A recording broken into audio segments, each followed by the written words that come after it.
Hello and welcome to another anime lore and theory video. I'm Shagok, your host, and today we are going to take a closer look at the various slimes in the new world of Overlord and why Solution Epsilon, the normally very restrained and very calculating battlemate, was responsible for doing something really bad to another one of them. But before we're going to take a closer look at any of this, let me quickly thank my Patreons for supporting this channel, as well as say thanks to all users of the YouTube thanks function for making one-time donations. And with that said, let's get to the topic at hand. And the first slime I will explain here is called an Elder Black Ooze, an endgame class of slime typically found only in endgame areas due to its relative strength. And this Elder Black Ooze right here was none other than Hiro, one of the 41 players of Nezarec, and the last known friend Ainz encountered. And Hiro's task in the group was to use his body to melt down and corrode the enemy's weapon, therefore making any encounter with him essentially one of the most frustrating gameplay mechanics in Dark Souls 2. And this was again something that he had really specialized himself in, which again made it also very obvious why Nezarec was so feared and despised by most other players, given these tactics and strategies. And fun fact, Cocytus's armor is actually immune to this kind of melting down, since this is part of his actual body. Still, he would receive a lot of damage. Unfortunately, Hiro was so worn out, exhausted, and drained from his stressful life that he went to sleep before the server shut off. Otherwise, he would have been transported to the new world alongside Ainz in his avatar form, and would have lived an extremely nice and comfortable life, and influenced basically every action in the Great Tomb of Nezarec more positively. And as I said, this was one of the first tragic moments in the anime, though few noticed this since Hiro only appeared for like 3 seconds and the conversation with him was unfortunately cut out entirely. Moving on, we have a dangerous predatory slime to look out for, and naturally I'm talking about Solution Epsilon, who actually did something to earn this name, albeit not directly in the anime or the light novels themselves. Also, Solution Epsilon is a very special type of slime, a shoggoth, meaning her body is actually composed of molten flesh and muscle mass, which is its own kind of creepy. And Solution, due to her body, is not only immune to blunt attacks, but can also store all kinds of items inside her slime form. In other words, she probably has dozens of items and scrolls swirling around inside her at any time, which she can actually use without class restrictions, thanks to her assassin class that lets her bypass these. Additionally, Solution Epsilon can manifest tentacles from her body that allow her to pull entire people and creatures larger than herself inside, completely consuming them whenever she wishes. And she is essentially also a walking pocket dimension, much like the item bags of Ainz Gone. And of course she can also use the tentacles outside of her body as well. Now, this ability was actually shown off in one of the first illustrations from the 3rd volume, an image that I can no longer show you uncensored, but yeah, be careful what you actually wish for. And Solution Epsilon can actually fine-tune the acid and the base levels in her liquid flesh body, allowing her to digest her struggling meals over hours, while the items she stores remain unharmed and safe within her. Next we come to an area guardian like the stronger than Demiurge, the floor guardian of the 7th floor, Gurin.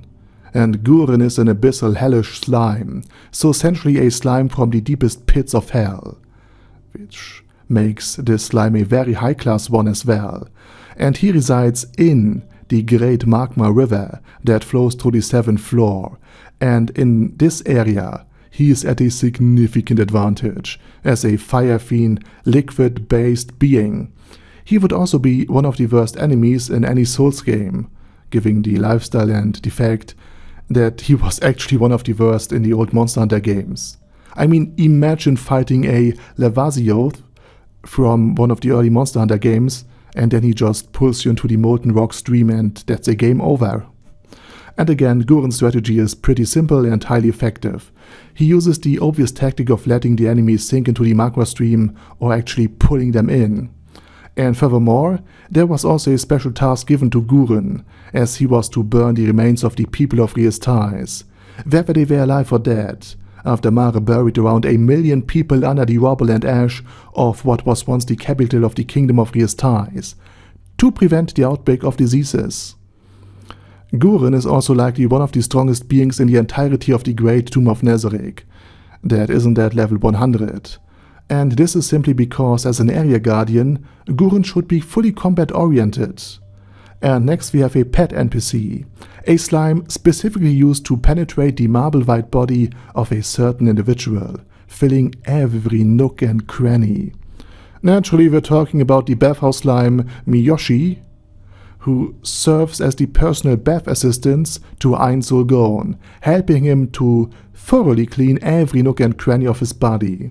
Because normally it would be very hard for Heinz to remove all of the blood and innards of his enemies from his bony body, since unlike us humans with our skin, his body requires a different kind of cleaning. I mean, our only tricky spots are essentially our fingernails, teeth and hair.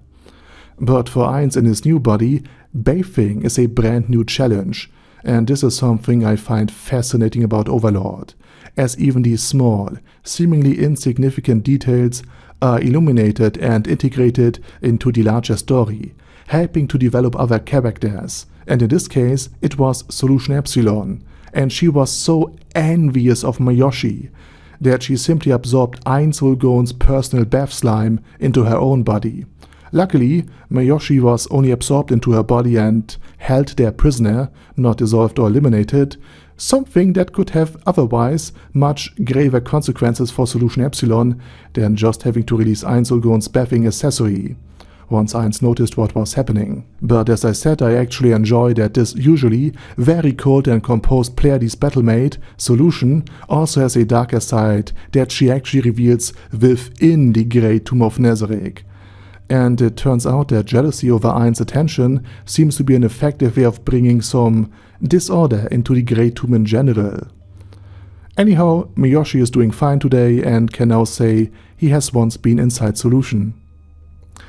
Now, moving on to another player of Nezarec's Great Tomb, and someone Solution could definitely not pull this stunt on, because Buku Chagama, the elder sister of Peroronchino, who was also a level 100 slime, and initially she struggled to find her own guild, or group to play with, and this was until she met Touch Me and Nine's own goal, the precursor organization to Ein's own Gon. Buku Chagama's role was to manage the enemy's aggression, essentially acting as a target and bait, so that enemy bosses would focus on her, allowing teammates with lower defense but higher damage potential, such as Peroronchino as an archer and Ulbertalane Order as a mage, to launch powerful attacks, while being completely safe. And this is a challenging role, as her own mistakes could also endanger other team members. And Buku Chagama was also relatively intimidating and seemed to have her brother well under control.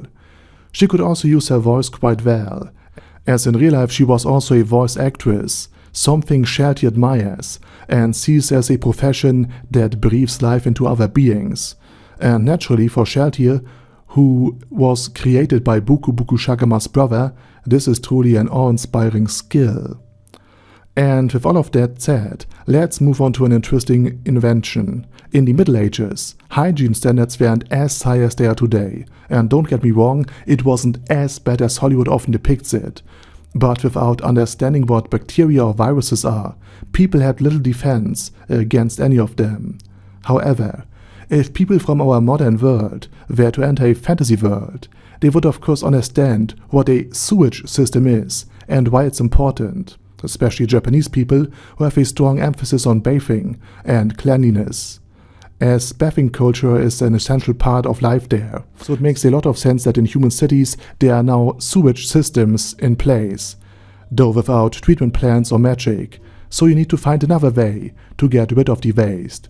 So instead of modern filtration and bacteria, they have so-called sanitary slimes, sewage slimes that feed on the sludge in the sewer system, and who presumably also drop straight onto your head when you walk under them. So they're basically like Grimer and Mug from Pokemon, and in generally, they are a very elegant and fantasy-inspired solution to a problem that was again only fully resolved a few hundred years ago. as again we know that aqueducts existed in ancient Rome and in the Aztec Empire in Mexico. And there are also other types of slimes in Overlord and its new world. For example, there's a fiber-eating slime, a type of slime that consumes wood fibers but can also nibble away your clothing. It's practically the most anime-style slime you can imagine. Okay, alright, that's the topic of slimes in Overlord's vast world for today, and now it's your turn. What are your thoughts on the video and the topic? Let me know it down in the comment section. And which of the slimes do you find the most interesting? Let me know this as well. And with that said, please check out my German channel, my fantasy channel, and if you don't want to listen to my voice or accent, but are still interested in the things I have to say, I also have made an AI channel, narrated by almost a woman, where I use AI voiceovers for my videos. And the channels are all linked down in the video description.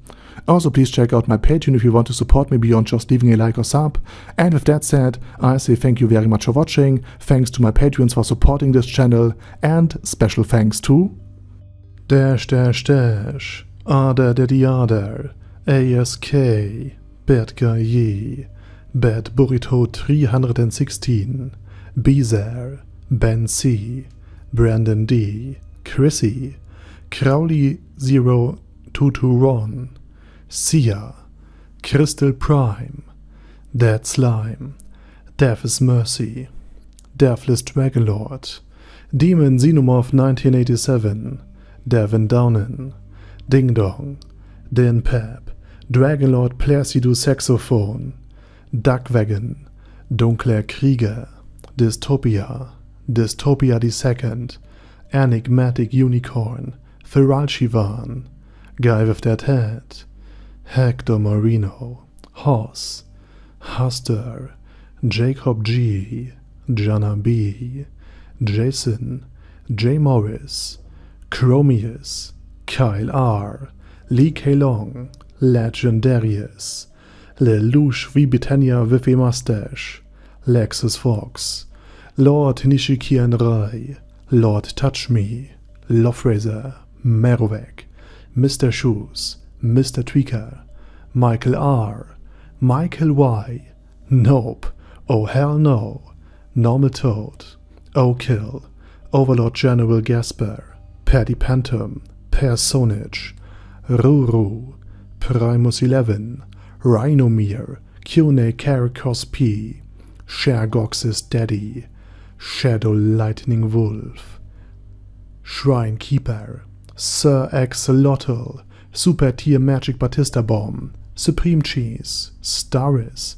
Ted, Texas Deer, The Orc Warboss, Rock Ed Smasher, T.E. Wang, Vash Hawkeye, Vegito 27, Venture Fanatic, Wilhelm, Zinukai, and Sonagon. Thanks guys. Anyway, have a nice day, and I hope to see you all again soon on my next video.